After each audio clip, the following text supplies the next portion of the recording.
Demore, como a gente estava comentando aqui, a gente tem o chat não está tão dividido como a gente imaginou que estaria. Muita gente aqui realmente decepcionada com essa indicação e com esses votos do Zanin e já preocupados também com a próxima indicação para o STF do presidente Lula. Mas a gente quer te ouvir também, principalmente porque esse foi o principal tema do final de semana. Bom dia para todo mundo, um beijo para o Guilherme, amado, né? Nasceu a filhinha dele. Gente, o caso do Zanin é um caso que estava teleguiado já, como ia ser, né? Acontece que a gente tem uma parte, principalmente nas redes sociais, né? De uma militância, como o Edu falou, né? Todo grande líder de massas tem uma militância que é mais radical, no sentido de tentar bloquear opiniões, né? A gente viu o que aconteceu nas redes sociais, o William foi um exemplo disso, mas também vou citar aqui o Thiago Amparo, que é um outro cara super importante do debate público brasileiro, teve que sair do Twitter porque fez uma pergunta sobre o currículo do Zanin. Qual o currículo do Zanin? Ele fez especialização, mestrado, doutorado. Mas que papo elitista, então tem que fazer mestrado. Gente, não é que tem, que eu estou perguntando, é uma dúvida que eu tenho. Eu quero entender para que lado que o Zanin vai votar as coisas que ele tem que votar. Uma coisa que eu falei hoje no Desperta ICL, que é importante as pessoas lembrarem, é o seguinte: a pauta do STF do segundo semestre que nós estamos vivendo agora, ela já é pública e conhecida antes do Zanin virar ministro. Então, as pessoas que fizeram uma aposta no Zanin, o Zanin fez aquele périplo, né? Andou por vários lugares para amaciar os egos, para pedir votos, foi em jantares, foi em Convescote, encontrou pessoas, falou com pessoas e tal, para tentar conseguir a sua votação no Senado. Todos os candidatos ao Supremo fazem isso. Quando você vai conversar com as pessoas que são pessoas importantes, que eventualmente são senadores, que vão dar para você um voto de confiança no Senado ou não, para que você de fato vire ministro Supremo, essas pessoas, né, Edu, elas não estão dormindo no ponto.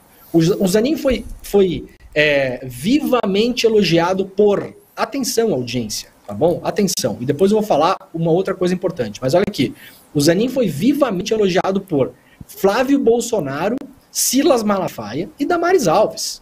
Isso quer dizer alguma coisa para vocês? Quando alguém é elogiado publicamente, o Malafaia falou que o Zanin era um cara de família. O que vocês entendem quando o Malafaia fala o seguinte? Não, esse é um cara de família. O que a família representa, né, no jogo de palavras da extrema-direita? Anti-aborto, anti-legalização das drogas, anti-luta indígena. Isso é família para a extrema-direita brasileira. Quando o Malafaia fala que você é alguém de família, meu camarada, fique preocupado. Porque o Malafaia está falando, não, você vai votar a favor dessas coisas que eu defendo. Quando a Damares elogia o Zanin, algum recado ela está querendo passar. Tá aí os elogios, muito inteligente e agradável, né? A Damares... Demora, eu fui corrigido aqui, quero fazer uma errata. Um reparo, Edu.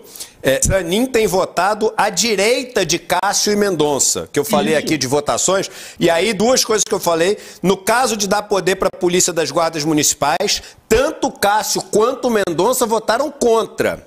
E no caso de equiparar a ofensa para a comunidade LGBTQIA+, a ofensas racistas, o Cássio votou a favor e ele contra. Então o comentário é o seguinte, de que eu falei que ele está votando igual os dois, e o comentário que eu recebi me corrigindo, e eu faço essa errata, que eu falei que ele votou junto com os outros, que ele votou à direita de Cássio Nunes e de André Mendonça. É que no caso dos guardas municipais foi o voto Minerva, ele foi o voto de desempate. Exatamente. Então, assim, quando se perguntava, na época, o que o Zanin pensava sobre as coisas, é claro que a gente pode falar assim, a gente nunca sabe o que o ministro vai fazer.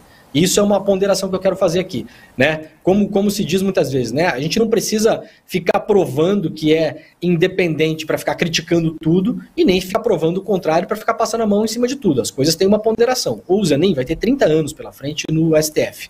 A gente vai descobrir quem é o Zanin ministro no decorrer desses anos todos. Os ministros do STF não costumam pagar pedágio durante muito tempo pelo grupo que os indica, né? Então a gente viu aí várias histórias de redenção que nós tivemos, né? O ministro Gilmar Mendes, que era super criticado, depois foi um dos caras que foi linha de frente em relação à Lava Jato, lembrando que no começo a Lava Jato apoiou a Lava Jato também, como todos os ministros, né? O próprio Barroso mudou de posições várias vezes. O caso mais exemplar que a gente tem hoje é o Alexandre de Moraes. Imaginava-se, por exemplo, que o Alexandre de Moraes, no STF, seria o cara que hoje pelo histórico que ele tinha, estaria dando os votos que o Zanin está dando. E o Alexandre de Moraes, pelo contrário, o Alexandre de Moraes mudou o entendimento dele sobre o usuário de drogas, mudou o entendimento dele sobre tráfico, mudou o entendimento dele sobre várias outras coisas. Então, a gente, claro que tem que dar tempo, porque vários momentos cruciais vão passar pela vida dos ministros do STF, daqui a 2 anos, 3 anos, 4 anos, 10 anos. A gente não sabe se o Zanin vai estar, né, ser o grande defensor da democracia brasileira. A gente vai fazer aquela brincadeira de sempre, né? Jamais critiquei. Mas agora, Edu, uma coisa é o seguinte, né, Edu? Não é porque não é que se chover amanhã, tá chovendo hoje, né? Então não adianta a gente ficar falando uma coisa e falar, quando chover, falar assim, eu falei que ia chover. Não, ontem estava fazendo sol. Então hoje, a breve carreira do Zanin no STF, tá chovendo. Se amanhã fizer sol, não adianta alguém vir falar pra gente, eu falei pra vocês que era sol. Não, ontem não era sol, ontem era chuva. A gente tá falando da chuva de hoje. Isso. A chuva do Zanin, no começo das votações dele, essas votações dele são terríveis. A votação dele em relação à descriminalização da maconha, especificamente, eu vou falar aqui bem claramente para as pessoas entenderem. É papo de porta de igreja. É um voto aplaudido pela Damares. É um voto aplaudido pelo eu ia falar Salafraia, né? Não, pelo Malafaia. Perdão aí, viu, senador?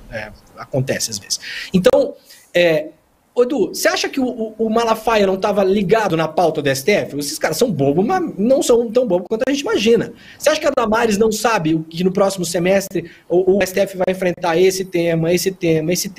Para eles fazerem reuniões com o Zanin e saírem falando o que falaram, eles já tinham uma boa medida de para que lado o Zanin ia caminhar. Era apenas isso que as pessoas estavam querendo saber. O que pensa o Zanin?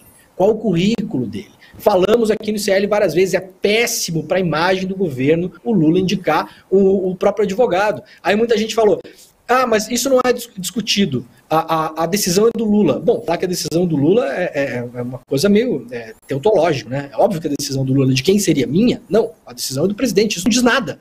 Você falar que a decisão do Lula não diz absolutamente nada, isso é óbvio, é lógico. O que se está debatendo é o porquê dessa escolha do Lula. Essa é a grande questão.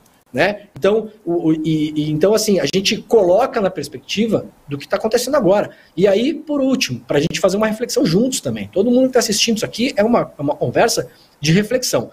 Vamos supor que o Zanin está cometendo um erro que é provar que é independente. Isso é o principal erro que uma pessoa pode cometer, porque para provar que você é independente, você vai falar aquilo que os seus críticos gostariam que você falasse. Isso é dependência, isso não é independência, isso é dependência. Né? Eu não provo que eu sou independente falando aquilo que as pessoas que me odeiam gostariam que eu falasse. Isso é dependência, isso é carência de atenção, né? No limite. Isso não é independência.